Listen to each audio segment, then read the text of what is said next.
السلام علیکم ورحمۃ اللہ وبرکاتہ۔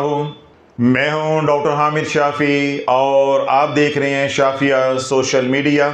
شافیہ سوشل میڈیا کے پلیٹ فارم پہ آج جو سوال ہے وہ یہ ہے: السلام علیکم حضرت صاحب، میرا سوال سورہ کہف کے متعلق ہے۔ بہت سے علمی ادارے ہیں جو کہتے ہیں کہ جمعہ کے دن سورہ کہف پڑھنا سنت ہے۔ وہ کہتے ہیں کہ جمعہ کے دن سورہ کہف ضرور پڑھنی چاہیے۔ پلیز ہماری رہنمائی فرمائیں، کیا ہر جمعے سورہ کہف پڑھنا سنت ہے؟ کیا اس طرح ہم ہر جمعے کو سورہ کہف پڑھتے رہے تو یہ کہیں وظیفہ تو نہیں بن جائے گا؟ میں آن لائن تجوید اور تفسیر پڑھتی ہوں۔ ہر اکیڈمی اور ادارے کی جمعہ کی فہرست میں یہ عمل لکھا ہوتا ہے۔ میں باقی تمام سنتیں یعنی جو بتائی ہوتی ہیں، جو اعمال بتائے ہوتے ہیں وہ ادا کرتی ہوں، لیکن سورہ کہف نہیں پڑھتی۔ پلیز مرشد پاک اس کی وضاحت فرما دیں، جزاک اللہ خیر۔ نیچے بیٹی نے اپنا نام لکھا ہوا ہے لیکن نام ظاہر کرنے کی اجازت نہیں ہے۔ آپ نے سوال سنا کہ سوال ہے سورہ کہف کے متعلق۔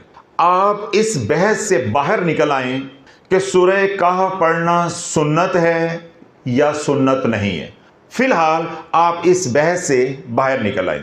کوئی بھی صورت ہو، کوئی بھی آیت ہو، کوئی بھی اسم ہو یا کوئی بھی سفلی عمل ہو یعنی جنتر منتر ہو، کوئی بھی عمل ہو جس کو آپ 3 دن مسلسل کریں گے اور ایک خاص تعداد میں پڑھیں گے، وہ وظیفہ بن جائے گا۔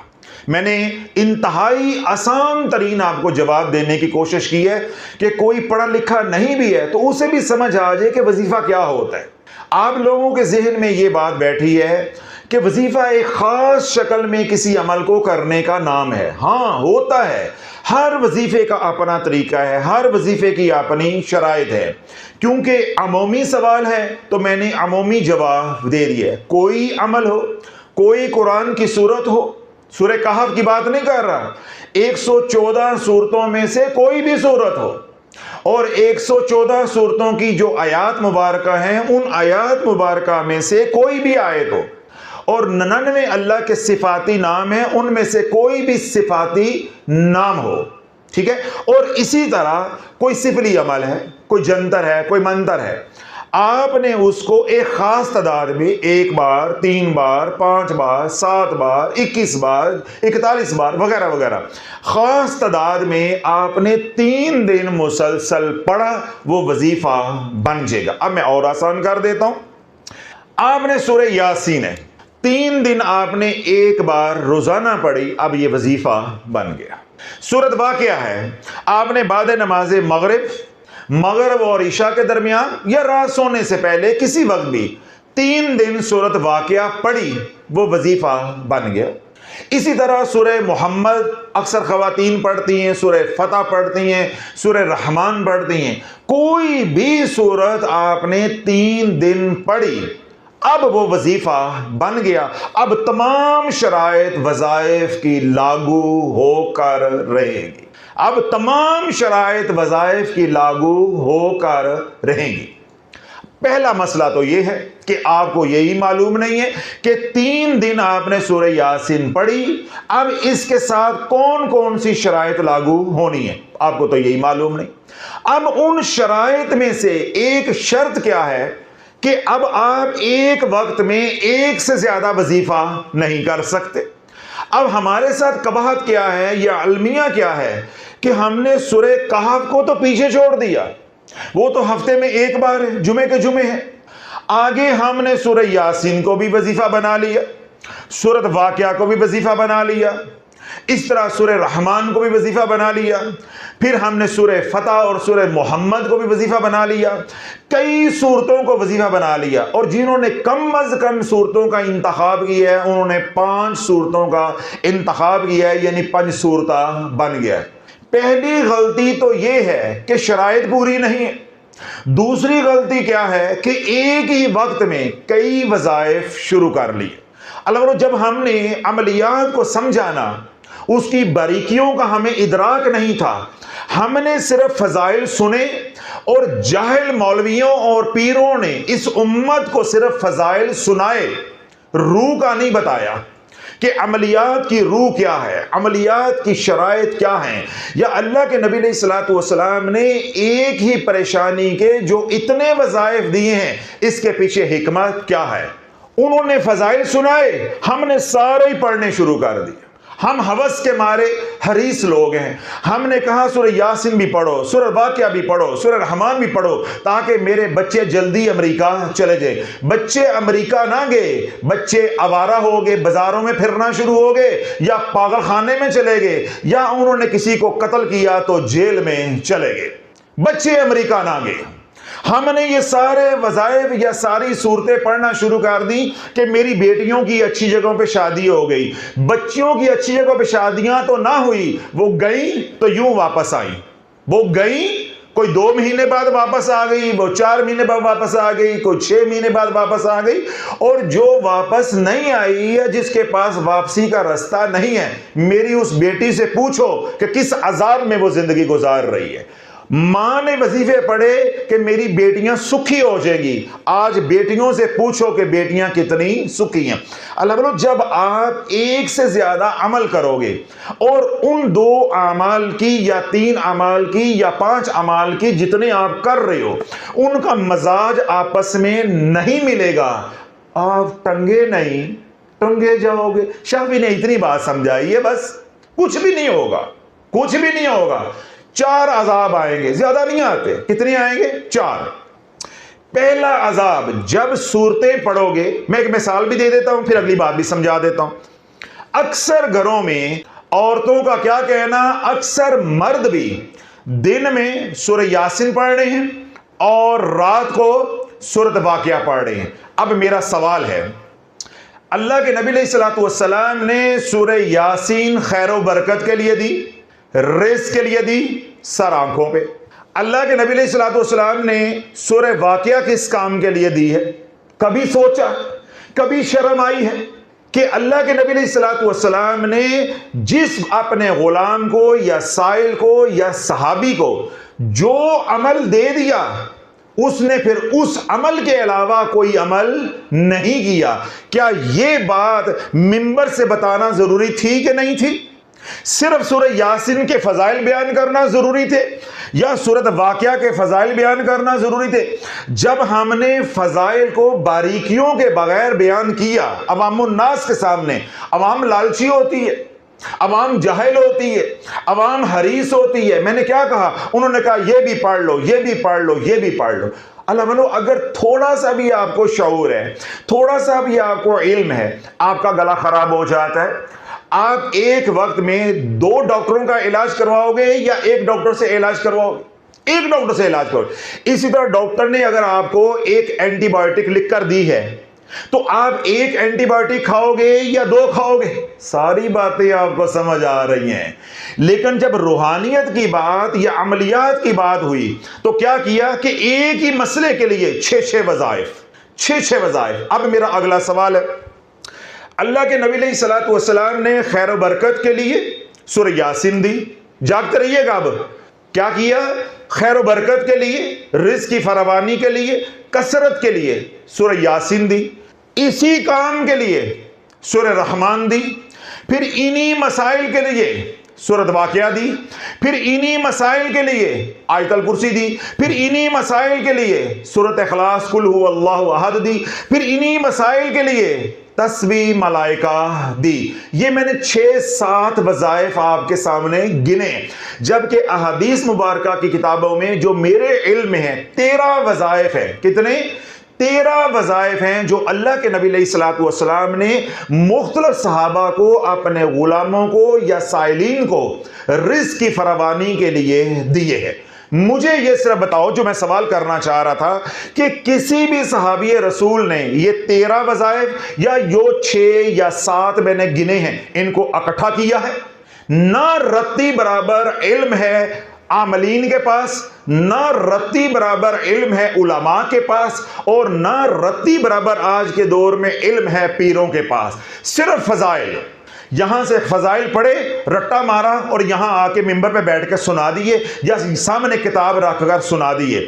اب اللہ میں نے آپ سے سوال کیا ہے، عبداللہ بن مسعود رضی اللہ تعالی عنہ کو اللہ کے نبی علیہ الصلوۃ والسلام نے سورہ واقعہ دی، انہوں نے سورۃ واقعہ اپنی بیٹیوں کو سکھلائی اور آج یہ ہمارے تک پہنچ رہی ہے اور ہمارے ذریعے انشاءاللہ قیامت تک چلتی رہے گی۔ ایسے ہی ہے۔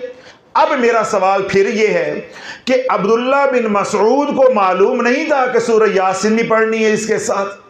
اب میرا سوال یہ ہے کہ عبداللہ بن مسعود رضی اللہ تعالی عنہ کو معلوم نہیں تھا کہ سورۃ اخلاص پڑھنے کا بہت ثواب ہے، ہم یہ بھی پڑھیں، میں اپنی بیٹیوں کو سکھلاؤں؟ عبداللہ بن مسعود کو دیگر اوراد و وظائف جو رزق کے لیے اللہ کے نبی علیہ الصلوۃ والسلام نے اپنی ظاہری حیاتی مبارکہ میں اپنے غلاموں کو دیے، کیا عبداللہ بن مسعود کو ان تمام اوراد و وظائف کا علم نہیں تھا؟ آج 15ویں صدی کے پیروں کو علم ہے۔ جس صحابی رسول کو، جس سائل کو، جس غلام کو جو بات کہہ دی ہے وہ وہیں ٹھہر گیا ہے۔ جن کو سورہ یاسین دے دی ہے انہوں نے سورہ یاسین ساری زندگی پڑھی ہے۔ جس کو تسبیح ملائکہ عربی کو دے دی ہے اس نے تسبیح ملائکہ پڑھی ہے۔ جس کو سورۃ واقعہ دے دی ہے انہوں نے سورۃ واقعہ پڑھی ہے۔ اللہ کے نبی نے طریقہ چھوڑا کہ ایک وقت میں ایک عمل۔ اللہ کے نبی نے یہ نہیں فرمایا کہ میں نے پہلے 12 عمل بتائے ہیں، 13واں آج بتا رہا ہوں، ان میں سے جون سا بھی کر لو کوئی تکا لگ جائے گا۔ کیا ایسی بات معاذ اللہ فرمائی ہے؟ نہیں، آ کے دکھڑا بیان کیا۔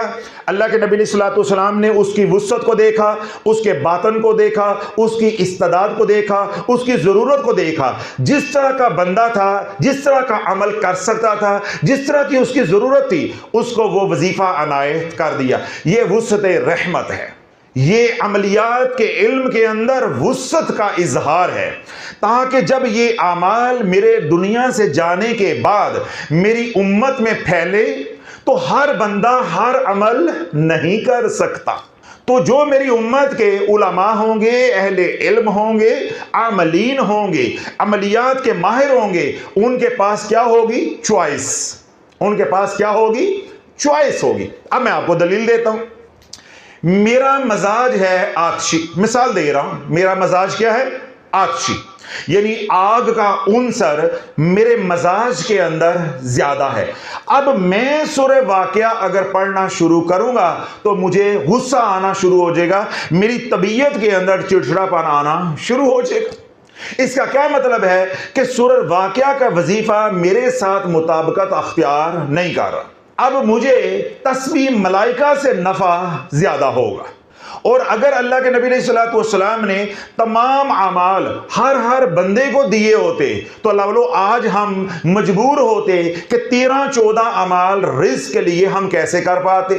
تو اللہ کے نبی علیہ الصلوۃ والسلام نے ایک رینج دی ہے، ایک ویرائٹی دی ہے کہ جس طرح جس کا مزاج ہے یا جو جس کی ضرورت ہے، اس گلدستے میں سے ایک پھول وہ اٹھا لے یا ایک پھول کی خوشبو سونگھ لے، اپنی ضرورت پوری کر لے، اپنا علاج کر لے۔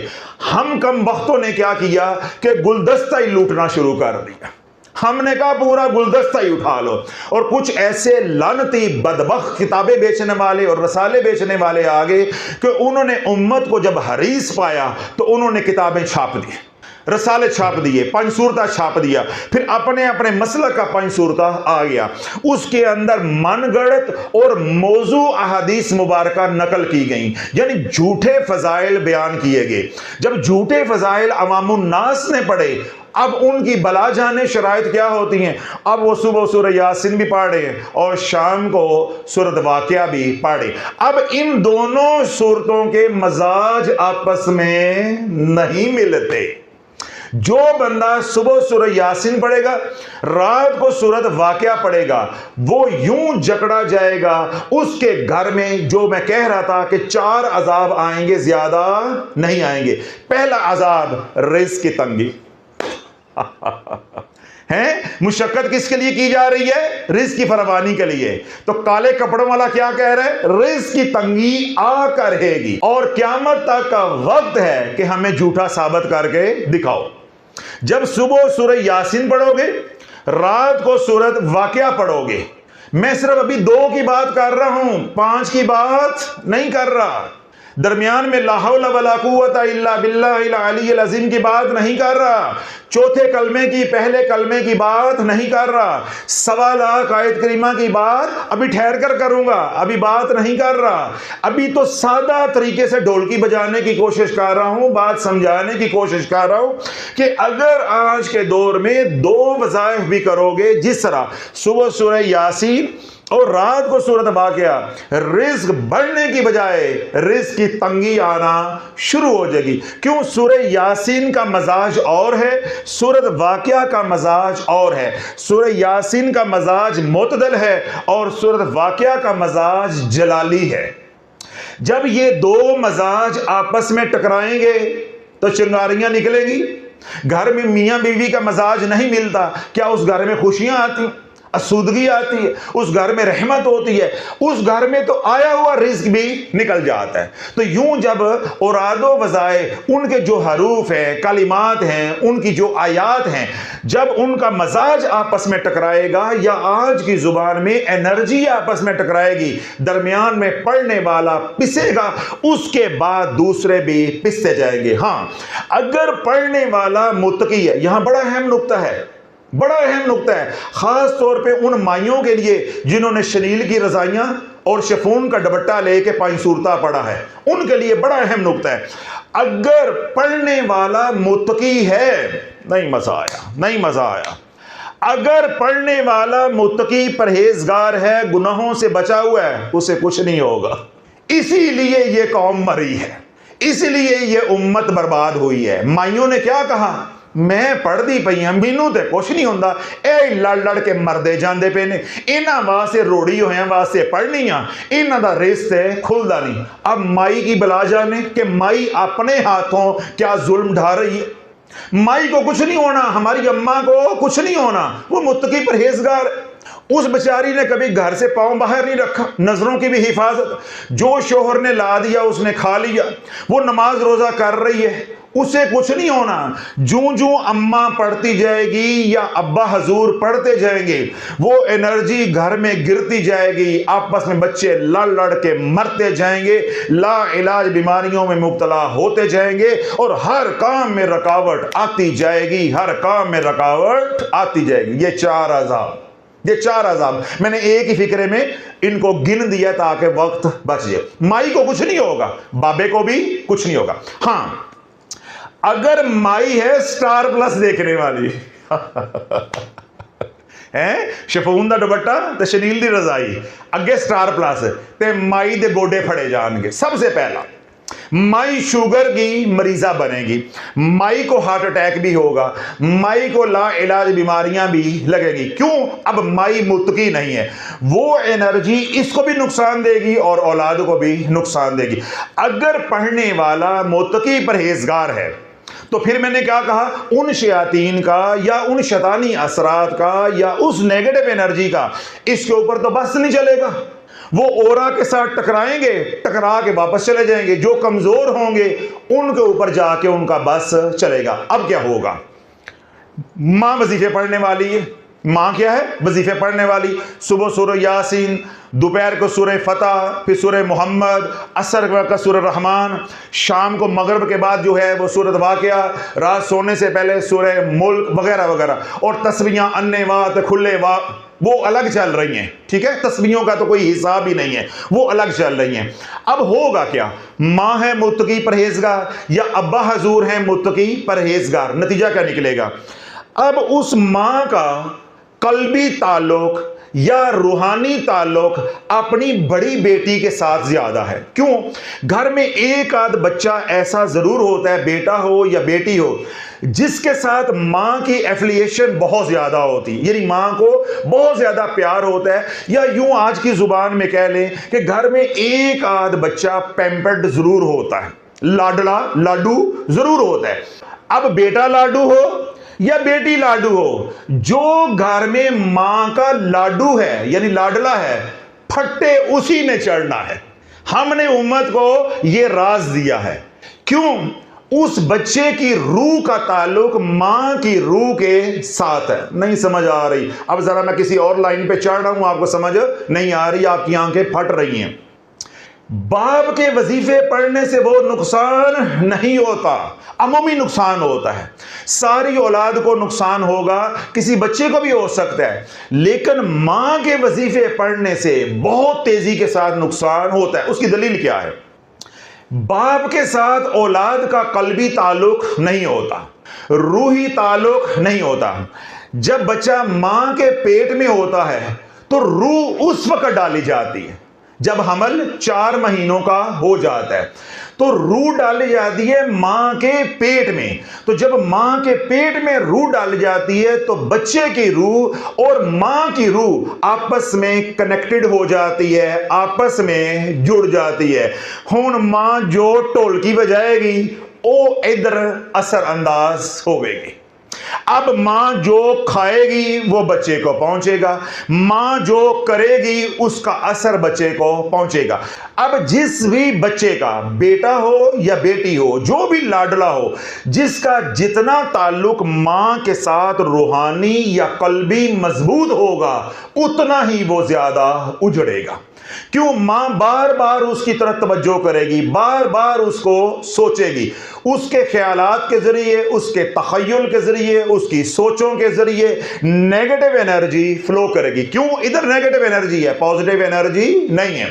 جو اندر ہوگا، میں نے کیا کہا، وہی ادھر اثر انداز ہوگا۔ اب ماں کیونکہ رجت کی مریضہ بن چکی ہے، جس بچے کے بارے میں زیادہ وہ فکر مند ہوگی، بار بار رابطہ کرے گی، بار بار سوچے گی، وہ اتنا ہی اجڑتا جائے گا۔ تو ماں کیا کہہ رہی ہے؟ میں تے انہاں دے بھلے واسطے پڑھ دی پئی، اے بھلا ہون دے آئے، میں تے انہاں دے بھلے واسطے پڑھ دی ہیں۔ اس لیے مائیں مجھے کہتی ہیں، اے کالے کپڑے والے نے ساڈے گھر لڑائیاں پاتی ہیں۔ او بھائی، میں نے لڑائیاں نہیں ڈالی، میں نے آئینہ دکھایا ہے کہ مزید برباد ہونے سے بچ جاؤ۔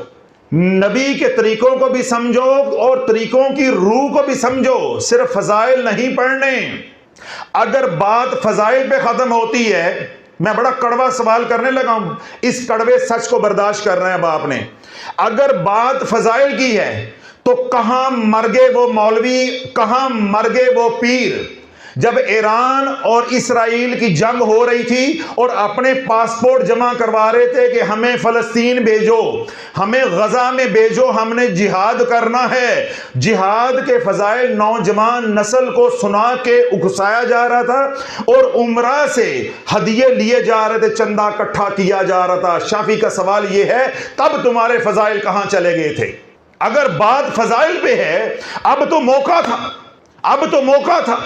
پہلے تو بہانہ تھا کہ ہم جا نہیں سکتے، اس لیے فضائل سنا رہے تھے کہ چندہ اکٹھا کیا۔ کتنے مولوی ہیں، کتنی تنظیمیں ہیں، کتنی جماعتیں ہیں جنہوں نے غزہ کے نام پر پیسہ اکٹھا کیا؟ کیا کسی ایک نے بھی پہنچایا ہے؟ اور جب وہاں جہاد شروع ہوا ہے تو ایران کا ساتھ دیتے، وہاں پہنچتے، میزائلوں کے اوپر بیٹھ کر سورہ یاسین پڑھتے ہوئے جاتے، آیت الکرسی پڑھتے ہوئے جاتے۔ پھر تو ایران کے مزائل یہ ہیں، مولوی اندر حجرے ستے ہی رہے نے، نکلا کوئی نکلا۔ اسی طرح اگر فضائل ہی سب کچھ ہے تو بھارت کی اور پاکستان کی جنگ ہوئی، کسی مولوی کا بیان آیا؟ کوئی مولوی گھر سے باہر نکلا؟ کوئی ریلی نکلی؟ یا اپنی فوج کے حوصلے بڑھانے کے لیے انہوں نے کوئی پروگرام کیا؟ نہیں، سارے حجروں میں آرام کرتے رہے، بس یہی سوچتے رہے میرے مدرسے تے ڈرون نہ آ جاوے، دعا کرو میرے مدرسے تے ڈرون نہ آ جائے، آیت الکرسی پڑھ کے پھوکا مار دے رہے میری مسجد تے ڈرون نہ آ جائے۔ یہ ہے فضائل کی دنیا، یہ ہے فضائل کی دنیا۔ میں نے کیا کہا؟ اگر بات ہے فضائل کی تو جاؤ پھر جہاد کرو، اگر بات ہے فضائل کی تو جاؤ حج کرو جا کے۔ تو جب میں یوں کہوں گا تو کیا کہیں گے؟ وہ جی جہاد کی کچھ شرائط ہوتی ہیں نا جی، وہ ہم شرائط پہ پورا نہیں اترے۔ میں کہوں گا بھائی فضائل ہیں حج کے، جاؤ حج کرو جا کے، تو کیا کہیں گے جی؟ وہ جی ہم صاحب نصاب نہیں ہے نا جی، حج کی کچھ شرائط ہوتی ہیں۔ تو یہی تو شافی رو رہا ہے کہ جن اعمال کے آپ فضائل سنا رہے ہو ان اعمال کی بھی کچھ شرائط ہیں، ان اعمال کی بھی کچھ شرائط ہیں۔ جب آپ اعمال ایک سے زیادہ کرو گے اور آپ کو علم نہیں ہے کہ اس کا کیا مزاج ہے اور اس کا کیا مزاج ہے، اور عوام کو علم نہیں ہوتا اور ہونا بھی نہیں چاہیے، اس لیے تو عملیات کی بنیادی اور پہلی شرط یہ ہے کہ ایک وقت میں ایک ہی عمل کرو، اور پھر اگلا معجزہ کیا ہے یا کرم والی بات کیا ہے؟ آپ نے وظیفہ غلط سلیکٹ کر لیا. بڑی اہم بات ہے, بڑا اہم نقطہ دے رہا ہوں. آپ نے وظیفہ اپنے مزاج کے خلاف منتخب کر لیا, آپ کو علم نہیں تھا. قرآن کا معجزہ یہ ہے, شروع میں وہ وظیفہ آپ کو نقصان دے گا, 3 چاند کے بعد وہی عمل, وہی وظیفہ, وہی صورت, وہی اسم آپ کی روح کے ساتھ مطابقت اختیار کر جائے گا. یہ قرآن کا معجزہ ہے, یہ قرآن کا معجزہ ہے, یہ روحانیت کا کمال ہے. آپ نے غلطی سے کوئی وظیفہ بن جانے, بن پوچھے, بن شرائط کے پڑھنا شروع کر دی. اب وہ آپ کو راست نہیں آ رہا, کیوں؟ وہ آپ کی روح کے ساتھ مطابقت یا مزاج کے ساتھ مطابقت نہیں رکھتا. کوئی بات نہیں, چھوٹے موٹے نقصانات ہوں گے, صدقہ خیرات کرتے رہے. 3 چاند کے بعد وہی عمل آپ کی روح کے ساتھ کمپیٹیبل ہو جائے گا. تباہی کہاں سے پھیلتی ہے؟ ایک عمل کیا, وہ 3 مہینے کے بعد ہماری روح کو راس آنا شروع ہوا, ساتھ ایک اور شروع کر دیا, یہاں سے تباہی پھیلی. اس لیے عملیات کا جو پہلا سبق ہم امت کو سکھا رہے ہیں وہ یہ کہ اگر آپ نے اس میدان میں آنا ہے تو ایک ہی عمل کرنا ہے, ایک ہی عمل کے عامل بنو. جب آپ ایک عمل سنبھالنے کے قابل ہو جو, پھر کسی عامل کامل کے پاس جاؤ, وہ تمہیں بتائے کہ بھائی اگر تمہاری یہ ضرورت ہے تو اس عمل کے ساتھ آپ یہ عمل کر سکتے ہیں یا یہ عمل نہیں کر سکتے. جس طرح کوئی شخص ہے وہ سورہ واقعہ کا عامل بن جاتا ہے, سورہ واقعہ کا عامل بن جاتا ہے, یا سورہ جن کا عامل بن جاتا ہے. اب یہ دونوں صورتیں کیا ہیں؟ جلالی ہیں. اب اس کو معلوم نہیں ہے, وہ کہتا ہے میں لا حول ولا قوت الا باللہ العلی العظیم کا بھی عمل کرنا چاہتا ہوں, یا آیت کریمہ کا بھی عمل کرنا چاہتا ہوں. اب وہ کسی عامل کامل کے پاس نہیں جاتا, وہ محض فضائل پڑھتا ہے. جو ہی وہ یہ 2 اعمال کرے گا, پہلے جو سورہ جن کا عمل کیا ہے وہ بھی فاسد ہو جائے گا, اسی طرح اگر سورہ واقعہ کا عمل کیا ہے تو وہ بھی فاسد ہو جائے گا. کیوں؟ اتنی جلالی انرجی پیدا ہوگی کہ سب کچھ جل کے راکھ ہو جائے گا. جتنی اس کے پاس دنیا ہے سب جل جائے گی, باقی دوڑ جائے گی, وہ کلم کلہ رہ جائے گا. اور اگر انرجی تھوڑی سی بڑھ گئی, اس کا ذہنی توازن ختم ہو جائے گا, یعنی وہ اپنا ذہنی توازن کھو بیٹھے گا. غلطی کہاں ہوئی کہ وظائف وہ کر لیے یا جوڑ وہ لگا لیا جن کا آپس میں مزاج نہیں بنتا تھا. اسی اعتبار کو ہمارے پاس ایک فیملی آئی, جب میں نے اس کی ہسٹری ساری دیکھی, میں یہ پڑھتی ہوں, میں یہ پڑھتی ہوں, ہم گھر میں یہ پڑھتے ہیں, یہ پڑھتے ہیں, وہ سارا لکھا ہوا. میں نے کہا جی مسئلہ کیا ہے؟ رزق کی بہت تنگی ہے. توجہ رکھیے گا, رزق کی بہت تنگی ہے. جب میں نے اوراد و وظائف کی ساری ہسٹری پڑھی تو میں نے بال پین کے ساتھ اس میں سے 3-4 وظائف کو سرکل کیا. اب کیا تھا؟ وہ تسبیح ملائکہ پڑھ رہی ہے, ساتھ درود اہل بیت پڑھ رہی ہے. میرے بیانات سنیں, تسبیح ملائکہ پڑھ رہی ہے, ساتھ کیا پڑھ رہی ہے؟ درود اہل بیت. اب یہ دونوں اعمال کیا ہو گئے؟ جمالی. یہ دونوں رزق کو کھینچتے ہیں. درود مغفرت یا درود اہل بیت یا درود پاک کا کوئی بھی صیغہ ہے, یہ کیا ہے؟ رزق کو کھینچتے ہیں. تسبیح ملائکہ رزق کو کھینچتی, یہ تو ہو گیا درست. اب ادھر اس نے کیا کیا کہ لا حول ولا قوت الا باللہ العلی العظیم 313 بار, اور روزانہ 1000 مرتبہ آیت کریمہ. اب یہ لا حول ولا قوت الا باللہ العلی العظیم یا آیت کریمہ یہ رزق کو دوڑاتے ہیں, یہ دنیا کو بھگاتے ہیں اور اللہ کے قریب کرتے ہیں.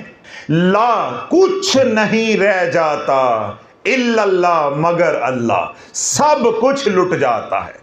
کس طرح آپ کو سمجھائیں اللہ والوں, یہ جلالی اعمال دنیا کے لیے نہیں ہیں, یہ دنیا کا نظام چلانے کے لیے ہیں, یہ دنیا کا نظام چلانے کے لیے ہیں. یہ جلالی اعمال عاملین کے لیے, خواص کے لیے ہوتے ہیں. یہ جلالی اعمال اولیاء اللہ کے لیے ہوتے ہیں, قرب اور معرفت کے لیے ہوتے ہیں, حق اور باطل کی جنگ لڑنے کے لیے ہوتے ہیں, حکومت کرنے کے لیے یعنی روحانی حکومت کرنے کے لیے ہوتے ہیں. یہ جلالی اعمال میرے آپ کے لیے نہیں ہوتے, عوام الناس کے لیے جمالی اعمال ہوتے ہیں. کیوں؟ عوام کی طلب کیا ہوتی ہے یا مطلوب اور مقصود کیا ہوتا ہے؟ دنیا. تو میں نے کیا آپ کو دلیل دی ہے کہ تسبیح ملائکہ پڑھو گے دنیا آئے گی, درود پاک پڑھو گے دنیا آئے گی, تسبیح کرو گے یعنی اللہ کی پاکی بیان کرو گے، سبحان اللہ کا ذکر کرو گے، دنیا آئے گی۔ حمد کرو گے، الحمدللہ کا ذکر کرو گے تو دنیا آئے گی۔ استغفار کرو گے تو دنیا آئے گی۔ لا حول ولا قوت کا ذکر کرو گے تو دنیا جائے گی۔ آیت کریمہ پڑھو گے تو دنیا جائے گی۔ اب مجھے بتاؤ کہ میں کیسے سمجھاؤں، ٹھنڈا ماحول تے میٹھے چاول۔ یہ قوم سمجھنے والی نہیں ہے، یہ قوم سمجھنے والی نہیں ہے۔ جب مشائخ کو علم نہیں ہے وہ فضائل سنا رہے ہیں، عاملین کو علم نہیں ہے وہ فضائل سنا رہے ہیں۔ بھائی فضائل سنانا کمال نہیں ہے، وہ دعا دینا جس کی مریض کو ضرورت ہے یہ کمال ہے، یہ کمال ہے۔ ڈاکٹر کا کمال کیا ہوتا ہے؟ وہ ہماری تشخیص کرتا ہے، پھر ہمیں وہ ادویات ایڈوائز کرتا ہے، تجویز کرتا ہے جس کی ہمیں ضرورت ہے۔ وہ فضائل کو نہیں دیکھتا، ہماری ضرورت کو دیکھتا ہے، ہماری ضرورت کو دیکھتا ہے کہ ہمیں چاہیے کیا، کون سا علاج چاہیے۔ ہمارے مولویوں کا، پیروں کا، عاملین کا حال یہ ہے، انہیں معلوم ہی نہیں ہے کہ سائل کی ضرورت کیا ہے یا سائل کا سوال کیا ہے۔ وہ فضائل سناتے ہیں، فضائل سناتے ہیں۔ عوام الناس ثواب کے لیے پڑھتے ہیں، وہ یہ تو کاکے کے لیے پڑھ رہے ہیں، دکان کے لیے پڑھ رہے ہیں، روکڑے کے لیے پڑھ رہے ہیں، بیمار ہیں تو صحت کے لیے پڑھ رہے ہیں۔ مختصر یہ ہے کہ عوام تو پڑھتے ہیں دنیا کے لیے۔ تو میں نے کیا سمجھایا ہے کہ جب جمالی اعمال کرو گے تو دنیا آئے گی، جب جلالی اعمال کرو گے تو جو دنیا ہے وہ بھی چلی جائے گی۔ تو اللہ یہ جو سوال میں نے ویلاگ کا حصہ بنایا ہے اس میں نے تفصیل کے ساتھ یہ بات سمجھائی ہے کہ بات سورہ کہف کی نہیں ہے، بات سورہ یاسین کی نہیں ہے، بات سورہ واقعہ کی نہیں ہے یا سورہ ملک کی نہیں ہے۔ بات یہ ہے کہ کسی ایک سورہ مبارک کو وظیفہ بنا لو، کوئی اور وظیفہ نہیں بنانا، باقی قرآن کو ترتیل کے ساتھ، ترتیب کے ساتھ پڑھو۔ کسی آیت کو، کسی سورت کو، کسی اسم کو اب مزید وظیفہ نہیں بنانا۔ ہاں اگر آپ کی ضرورت ہے یا آپ کا شوق ہے تو پھر شرائط پوری کرو۔ ان شرائط میں سے پہلی شرط یہ ہے کہ ہادی ڈھونڈو، مرشد ڈھونڈو، پروفیسر ڈھونڈو، استاد ڈھونڈو جو آپ کو چلائے، جو آپ کو بتائے کہ اس عمل کے ساتھ یہ عمل کر سکتے ہیں یا نہیں کر سکتے، اور اگر کریں گے تو اس کی کیا شرائط ہوں گی، کیا طریقہ کار ہوگا۔ یہ گھر بیٹھے کام کرنے والا نہیں ہے۔ گھر بیٹھے آپ ایک وظیفہ کر سکتے ہو، سورہ کہف کا کر لو، سورہ یاسین کا کر لو، سورہ واقعہ کا کر لو، سورہ جن کا کر لو، سورہ مزمل کا کر لو، جو آپ کو پسند ہے۔ وہ میں نے آج راز بھی آپ کو بتا دی ہے۔ اگر آپ غلط بھی منتخب کر بیٹھو گے، اپنے مزاج کے خلاف بھی منتخب کر بیٹھو گے، دیٹ ڈزنٹ میٹر، کوئی پریشانی کی بات نہیں۔ پولی پولی ڈول کی زیادہ سے زیادہ 3 مہینے بجے گی، اس کے بعد مطابقت اختیار ہو جائے گی، یعنی آپ کا مزاج اور وظیفے کا مزاج آپس میں میچ ہونا شروع ہو جائے گا۔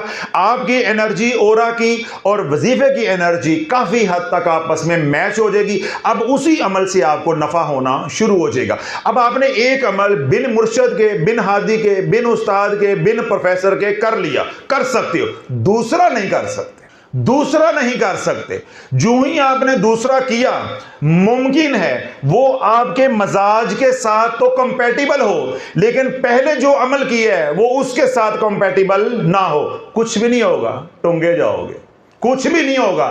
4 عذاب آئیں گے، رزق کی تنگی آئے گی، غربت اتنی آئے گی کہ شافی نے کیا کہا کہ کتا بلی بھی عزت کے ساتھ روٹی کھائیں گے، عزت کے ساتھ تجھے روٹی نہیں ملے گی جب تو رجت کا شکار ہو جائے گا۔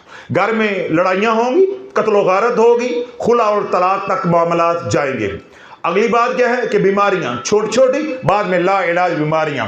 آخری عذاب کیا آئے گا؟ ہر کام میں رکاوٹ، ذلت ذلت ذلت، رسوائی رسوائی اور رسوائی۔ جب یہ 4 عذاب آئیں گے، جہاں دنیا میں تو جائے گا ہر کوئی تجھے یہی کہے گا جادو تھی گیا ہے، جادو تھی گیا ہے، جبکہ جادو تو ہے ہی نہیں۔ یہ تو تیری کارستانی ہے، یہ تو تیری کرامت ہے کہ تو نے 6 وظیفوں کو جوڑا ہے، 6 وظیفوں کو جوڑا ہے۔ اللہ بلو ہماری خواتین ہیں، مجھے حیرت ہے، ہنڈیاں بناتی ہیں، انہیں معلوم ہے کہ گوشت کے اندر کون کون سی سبزی ڈلتی ہے یا کس سبزی کے ساتھ کون سی سبزی ہم جو ہے وہ ملا سکتے ہیں۔ عورتوں کو ریسیپی کا علم ہے اور عملیات کی ریسیپی کا کوئی علم نہیں ہے۔ اے بھی پڑھ لو تو اے بھی پڑھ لو، ایدہ بھی ثواب ہے تو ایدہ بھی ثواب ہے۔ بھائی جو سبزیاں ہیں سب کا نفع ہے، سب کے فضائل ہیں. ساری سبزیاں کاٹ کے ایک ہی ہنڈیاں میں ڈال دو, پھر جڑا تواڈے نال رات نو ہوے گا او پھر شافی نو ضرور دسے. آج مزہ تو تب ہے نا, مزہ تو تب ہے کہ ساری سبزیوں کے نفع ہیں. اللہ نے جتنے پھل دیے ہیں سب کے فضائل ہیں. گوشت کی جتنی بھی اقسام ہیں سب کے فضائل ہیں. ہر طرح کا گوشت بوٹی کر کے, تکا بوٹی کر کے سب اکٹھا ڈال دو. اس طرح گھر میں فروٹ آئیں 5 6 7 8 10 سب کی تکا بوٹی کر کے ایک ڈونگے میں اکٹھا ڈال دو, مہمانوں کے سامنے رکھ دو. اس طرح موسمی سبزیاں 5 6 7 8 10 سب لے آؤ, سب کی تکا بوٹی کرو, ہنڈیا میں ڈال دو. لیکن شرط ایک ہے, جیڑی پھر رات نو ہوے گی نا اس کا 10% مجھے ضرور بتانا. تے جے ویڈیو بنا کے سینڈ کر دو تو میں اونجی مرید ہو جاواں گا. شرط ایک ہے, تم کرو, میرے روکنے سے تم نے رکنا نہیں ہے. تم کرو, ساری سبزیاں اکٹھی کرو, سارے پھل اکٹھے کرو, سارے گوشت اکٹھے کرو, پکاؤ, مہمانوں کو دو, اپنے گھر والے کو دو. شافی نے صرف فرمائش چھوٹی سی کی ہے, پھر جو گھر میں ہوگا نا اس کا 10%, سارا نہیں, گھر کا راز ہوتا ہے, 10% مجھے ضرور بتانا ہے. اور اگر ویڈیو بنا کے 3 منٹ کی سینڈ کر دو گے تو ویسے ہی میں مرید تھی ویسا. ساری باتیں آپ کو سمجھ آتی ہیں مگر عملیات سمجھ نہیں آتی, روحانیت سمجھ نہیں آتی. اللہ بولے جو سورہ کہف ہے اس کے بہت زیادہ فضائل ہیں. اللہ کے نبی علیہ الصلوۃ والسلام گاہے بگاہے سورہ کہف کو پڑھتے بھی تھے, اس لیے اس کو غیر موقدہ کا درجہ بھی دیا گیا ہے. یعنی مستحب بعض علماء اس کو کہتے ہیں اور بعض اس کو غیر موقدہ سنت بھی کہتے ہیں. سنت موقدہ نہیں ہے. سنت موقدہ وہ ہوتی ہے جس عمل کی اللہ کے نبی علیہ الصلوۃ والسلام نے بہت زیادہ تاکید کی ہو اور خود بھی عمل کر کے دنیا کو دکھایا ہو, زمانے کو دکھایا ہو, امت کو دکھایا ہو. تو سنت موقدہ سورہ کہف پڑھنا نہیں ہے, یہ نفلی عمل ہے, مستحب عمل ہے. بعض علماء کے نزدیک یہ سنت غیر موقدہ کا درجہ رکھتی ہے. تو آپ نے اگر سورت کہف ہر جمعہ کو پڑھنی ہے, بسم اللہ پڑھیں, آپ ضرور پڑھیں, وظیفہ بن بھی جائے گا. لیکن انشاءاللہ العزیز اس کے نفع بھی بہت ہوں گے, کوئی سائیڈ ایفیکٹ نہیں آتے, کوئی شرائط نہیں ہے. شرائط تب لاگو ہوں گی جب آپ سورہ کہف کے ساتھ اور دیگر سورتیں پڑھنا شروع کر دو گے. میں نے اس کا تفصیل کے ساتھ پوسٹ مارٹم کر کے آپ کے سامنے رکھ دیا. آپ سورہ کہف پڑھو گے جمعے کو اور باقی دنوں میں کئی صورتیں آپ پڑھتے رہو گے, ان کے جب مزاج نہیں ملیں گے تو آپ رجت کا شکار ہو جاؤ گے. اسی طرح گاہے بگاہے اللہ کے نبی علیہ الصلوۃ والسلام سورہ یاسین بھی پڑھتے تھے, گاہے بگاہے اللہ کے نبی علیہ الصلوۃ والسلام سورہ رحمان بھی پڑھتے تھے, جنات کو پڑھ کر بھی سناتے تھے اور اپنے غلاموں کو پڑھ کر بھی سناتے تھے. اسی طرح سورۃ واقعہ بھی پڑھتے تھے. سورہ ملک حضور علیہ الصلوۃ والسلام رات سونے سے پہلے پڑھتے تھے. سورہ فلق ناس بھی اللہ کے نبی علیہ الصلوۃ والسلام رات سونے سے پہلے پڑھتے تھے. آیت الکرسی بھی پڑھتے تھے. کئی صورتیں ہیں. کیا اب ہم سب کو شروع کر دیں گے؟ کیا ہم سب کو شروع کر دیں گے؟ یہ اللہ کے نبی علیہ الصلوۃ والسلام کی وسعت رحمت ہے تاکہ ان کے در سے جو خیرات لینے آیا ہے, جتنی اس کی ضرورت ہے یا جتنی وہ پچا سکتا ہے, وہاں سے وہ سوال کرے اور اس کو خیرات مل جائے. اس کا مطلب یہ نہیں ہے کہ اللہ کے نبی علیہ الصلوۃ والسلام نے زندگی مبارک میں جو بھی عمل کیا ہے وہ ہر عمل ہم نے کرنا ہے. اب میرا سوال ہے, اللہ کے نبی علیہ الصلوۃ والسلام نے اونٹنی پہ بیٹھ کر کعبۃ اللہ کا طواف کیا ہے, کر کے دکھاؤ, کر کے دکھاؤ. اب چپ ہو گئے ہو, عاجز آ گئے ہو.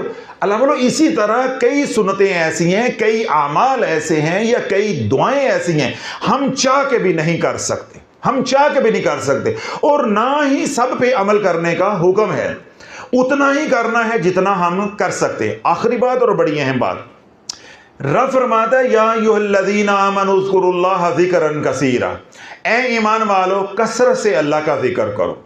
اس آیت مبارکہ کو پڑھ کر مولویوں نے, پیروں نے امت کو برباد کیا ہے کہ اللہ نے ذکر کی کوئی حد نہیں رکھی, اللہ نے ذکر کی کوئی حد نہیں رکھی, مگر ہم نے حد مقرر کرنی ہے. نہیں سمجھ, نہیں سمجھ, کتھے جاواں تے منجی کتھے ڈاواں. یا ایھا الذین آمنوا اذکروا اللہ ذکرا کثیرا, ذکر کی کوئی حد نہیں ہے. واذکروا اللہ کثیرا لعلکم تفلحون, کثرت سے اللہ کا ذکر کرو تاکہ تم کامیاب ہو جو, کوئی حد نہیں ہے.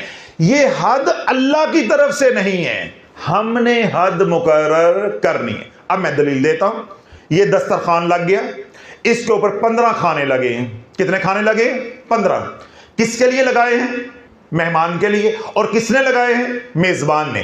اب میزبان کہتا ہے سب کھاؤ، کوئی حد نہیں ہے، تمہارے لیے پکائے ہیں۔ اب یہ شافی کی ذمہ داری ہے کہ اتنا ہی کھانا ہے جتنا میں ہضم کر سکوں۔ میزبان نے حد مقرر نہیں کی، یہ اب مہمان کی ذمہ داری ہے کہ وہ اتنا ہی کھائے جتنا وہ پچا سکتا ہے۔ اللہ نے ذکر کی یا عبادت کی حد مقرر نہیں کی، ہم نے اتنی ہی عبادت کرنی ہے یا اتنا ہی اللہ کا ذکر کرنا ہے جتنا پچا سکے۔ ہون فرمائیاں نو پوچھ لما جنہوں نے دن چ 15 سورتیں پڑھیاں نے تو باقی قرآن کو نظر انداز کر دیا، باقی قرآن کو نظر انداز کر دیا۔ اللہ والو ہماری جہالت یہ ہے کہ ہم نے صرف عبادت قرآن پڑھنے کو سمجھ لیا، ہم نے صرف عبادت نماز پڑھنے کو سمجھ لیا، ہم نے صرف عبادت ذکر اذکار یا تسبیحات یا اوراد و وظائف کرنے کو سمجھ لیا۔ اپنی ماں کو یا اپنے باپ کو محبت کی نگاہ سے دیکھنا ایک مقبول حج عمرے کا ثواب ہے، یہ بھول گئے۔ ہمسایہ بیمار ہے، ضرورت مند ہے، اس کی ضرورتوں کو بھول گئے، اس کی تیمارداری کو بھول گئے۔ میرے نبی علیہ الصلوۃ والسلام نے ارشاد فرمایا کہ جس نے کسی کی عیادت کی 70,000 فرشتے صبح سے لے کے شام تک دعا کریں گے۔ اگر صبح عیادت کے لیے جائے گا، اگر شام کو عیادت کے لیے جائے گا تو رات بھر صبح تک 70,000 فرشتے اس کے لیے دعائے مغفرت کریں گے۔ پھر اللہ کے نبی علیہ الصلوۃ والسلام نے کیا بات ارشاد فرمائی ہے کہ جس نے تجارت کے اندر دھوکہ نہ کیا، یعنی دھوکہ کسی کو نہیں دیا، اللہ اس کو مقام صدیقیت عطا فرمائے گا۔ ذرا توجہ رکھیے گا، میں ثواب والے دی کلاس پڑھن لگا ہوں۔ دنیا داروں کو تو رگڑ دیا اچھی طرح، جتنا کہ ذلیل کر سکتا تھا کیا ہے۔ یہ میں ان کو پیغام دے رہا ہوں جو کہتے ہیں یہ ہم اجر و ثواب کے لیے پڑھتے ہیں، ہم اجر و ثواب کے لیے پڑھتے ہیں۔ اللہ کے نبی علیہ الصلوۃ والسلام نے کیا بات ارشاد فرمائی ہے؟ جس نے تجارت میں کسی کو دھوکہ نہ دیا، 2 نمبری نہ کی، اللہ اس کو مقام صدیقیت عطا فرمائے گا۔ اس کا معاملہ، اس کا حشر صدیقین کے ساتھ ہوگا۔ ولایت کا آخری مقام مقام صدیقیت ہے۔ کوئی مائی کا لال جتنی مرضی ریاضت کر لے، جتنا مرضی اس کا مرشد کامل ہو، مقام صدیقیت پہ نہیں پہنچ سکتا۔ یہ وہابی ہے، یہ اللہ کی عطا ہے۔ اللہ جس کو چاہے مقام صدیقیت عطا کر دے۔ کیوں؟ جب مقام صدیقیت کی انتہا ہوتی ہے، مقام نبوت اور رسالت کی ابتدا ہو جاتی ہے۔ اللہ والو سوچو، یہ ولایت کا کیا مقام ہے، یہ ولایت کا کیا مقام ہے۔ یہ 5 سورتہ پڑھنے سے ملنے والا نہیں ہے، یہ یہاں محراب ڈالنے سے ملنے والا نہیں ہے۔ یہاں محراب بھی ڈالے، 5 سورتیں بھی پڑھے، پھر اسی ماں نے بیٹی کو کہا نہیں چھڑ دے، نہیں حصہ پرا چھٹ جائے گا۔ جب شریعت کی باری آئی تو ماں نے کیا بیٹی کو سبق دیا؟ نہیں چھڑ دے حصہ پرا چھٹ جائے گا۔ یعنی بیٹی کا حق بنتا، جس کو اللہ نے حق دیا ہے تو ماں نے معاف کروا دیا۔ اے تیرا بھرا ماڑا ہے گا، اینو دے دے، اینو دے دے، اے دے بچیاں نو دے دے۔ تیرے بچے یتیم خانے چلے جائیں، دارالایمان چلے جائیں، رلتے رہے۔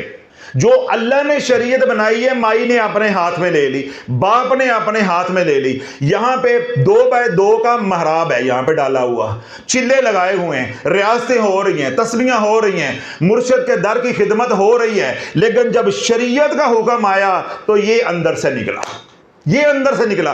تو ہم نے صرف عبادات کو ہی سب کچھ سمجھ لیا ہوا ہے کہ عبادات سے اجر و ثواب ہوتا ہے، جبکہ دین کے 4 حصے ہیں۔ کتنے حصے ہیں؟ 4۔ ایک حصہ عبادات ہیں، باقی 3 حصے معاملات ہیں۔ اس لیے میرے شیخ رحمت اللہ علیہ دعا کیا کرتے تھے کہ یا اللہ جن کو کردار دیا ہے ان کو ایمان دے دے، اور جن کو ایمان دیا ہے ان کو کردار دے دے۔ یہ ہیں ایمان والے، یہ ہیں 5 سورتہ پڑھنے والے، یہ ہیں اوراد و وظائف کرنے والے کہ انہوں نے ہوس میں، لالچ میں صرف عبادت کو ہی سب کچھ سمجھ کے معاملات کے اوپر جو ہے وہ نظر نہیں رکھی۔ معاملات اتنے خراب کہ خود بھی اجڑے اور سب کو اجاڑ کر رکھ دیا۔ میں رب کی حکمتوں پہ، رب کی بصیرت پہ، رب کی مصلحتوں پہ قربان جاؤں، رب نے پہلے شرط جو لگائی ہے یہ 3 حصوں پہ لگائی ہے۔ ان 3 حصوں کو اکٹھا کرو، معاملات کو اکٹھا کرو۔ رب کہتا ہے ذالک الکتاب لا ریب فیہ ھدی للمتقین، تقوی لے کر آؤ، تقوی لے کر آؤ، یعنی بیٹیوں کے حصے نہیں دبانے، یتیموں مسکینوں کے حصے نہیں دبانے، عشر زکات نہیں دبانا، سود نہیں کھانا، حرام کے کام نہیں کرنے۔ ادھر سب کچھ ہو رہا ہے، دیکھ تسبیح تسبیح تسبیح تسبیح، من کے من کا 5 صورتہ، فلاں وظیفہ فلاں وظیفہ فلاں وظیفہ۔ اللہ نے کہا نہیں، ان تمام عبادات سے، ان اوراد و وظائف سے نفع ہی تب ہوگا تقوی لے کر آؤ، تقوی لے کر آؤ۔ تو تقوی کا ذرہ ہمارے پاس نہیں ہے، اور یہ بھی پڑھ لو، یہ بھی پڑھ لو، یہ بھی پڑھ لو، اور آگے سے متقی پرہیزگار بن کر شافی کو دکھاتے ہو۔ جب شافی تمہیں آئینہ دکھاتا ہے پھر تمہیں غصہ لگ جاتا ہے، پھر تمہیں غصہ لگ جاتا ہے۔ اپنی عبادات بھی دیکھو اور اپنے معاملات بھی دیکھو، اپنی عبادات بھی دیکھو اور اپنے معاملات بھی دیکھو۔ صرف عبادات کا سوال نہیں ہونا، بلکہ عبادات تو اللہ چاہے سارے معاف کر دے، حقوق اپنے معاف کر دے، لیکن معاملات معاف نہیں ہونے، معاملات معاف نہیں ہونے۔ جب تک تقوی نہیں ہوگا آپ کے معاملات درست نہیں ہو سکتے، جب تک تقوی نہیں ہوگا عبادات کا نور نہیں آئے گا، جب تک تقوی نہیں ہوگا معاملات درست نہیں ہوں گے، آپ کو اوراد و وظائف سے نفع ہونے والا نہیں ہے۔ تو اللہ دنیا داروں کو بھی میں نے سمجھانے کی کوشش کی ہے، اور وہ متقی پرہیزگار نام نہاد جو کہتے ہیں کہ ہم اجر و ثواب کے لیے پڑھتے ہیں، ان کو بھی میں نے آئینہ دکھانے کی کوشش کی ہے کہ صرف اوراد و وظائف سے اللہ راضی نہیں ہوتا۔ اللہ کے محبوب علیہ الصلوۃ والسلام نے ارشاد فرمایا کہ جس نے صرف 7 قدم، نہیں توجہ، صرف 7 قدم کسی نابینا کو ہاتھ پکڑ کر چلایا، اللہ اس کے سارے گناہوں کو معاف فرما دے گا، اور 7 محل جنت میں وہ عطا کرے گا جن محلات کو اللہ کے محبوب علیہ الصلوۃ والسلام نے دیکھا تو عش عش کر اٹھے کہ جبریل اتنے خوبصورت محل، اتنے خوبصورت محل یہ کس کے ہیں؟ تو سیدنا جبریل امین علیہ السلام نے عرض کی کہ یا رسول اللہ یہ آپ کے اس امتی کو دیے جائیں گے جو آپ کا امتی کسی نابینا کو ہاتھ پکڑ کر 7 قدم چلائے گا۔ تو پھر کیا شان ہوگی اولیاء اللہ کی، تو پھر کیا شان ہوگی مرشد کی جو ہاتھ پکڑ کر ساری زندگی چلاتا ہے اور خدا کے در پر پہنچا کر چھوڑتا ہے، یا در مصطفیٰ کا غلام بنا کر چھوڑتا ہے۔ تو آج یہی امت مشائخ کو، علماء کو، اولیاء اللہ کو، پیروں فقیروں کو کیا کہتی ہے؟ اسی نجی مندے انانو، اسی نجی پینا فقیرانو مندے۔ جب حقوق اللہ کی بات آئی تو اے بھی پڑھ لو، تو اے بھی پڑھ لو، تو اے بھی پڑھ لو۔ جب حقوق العباد کی بات آئی یا معاملات کی بات آئی، اسی نہیں من دے نانو، اسی نہیں من دے۔ پھر جدوں تسی نہیں من دے تے اللہ تانوں نہیں مندا، جدوں اللہ نے تانوں نہیں منیا تے ہویا کچھ نہیں، بس صرف تسی ٹنگے گئے ہو، اب تمہیں کوئی اتارنے والا ملنے والا نہیں ہے۔ تو اللہ بولو دین کی ہم نے روح کو سمجھنا ہے، اللہ کا حکم، پھر اللہ کے حکم کی روح کیا ہے، اور طریقہ نبی علیہ الصلوۃ والسلام کا، طریقہ نبی علیہ الصلوۃ والسلام کا، عبادت کا حکم اللہ کا، طریقہ نبی علیہ الصلوۃ والسلام کا۔ سورہ یاسین پڑھنی ہے، طریقہ وہاں سے لینا ہے، در مصطفیٰ سے، طریقہ پیروں سے نہیں ملے گا۔ ہاں اگر پیر وہی طریقہ دیتا ہے جو در مصطفیٰ سے ملا ہے تو اس کو 21 توپوں کی سلامی دینی، اس کا احترام کرنا ہے، اس کی عزت کرنی ہے، وہ نعمت ہے، وہ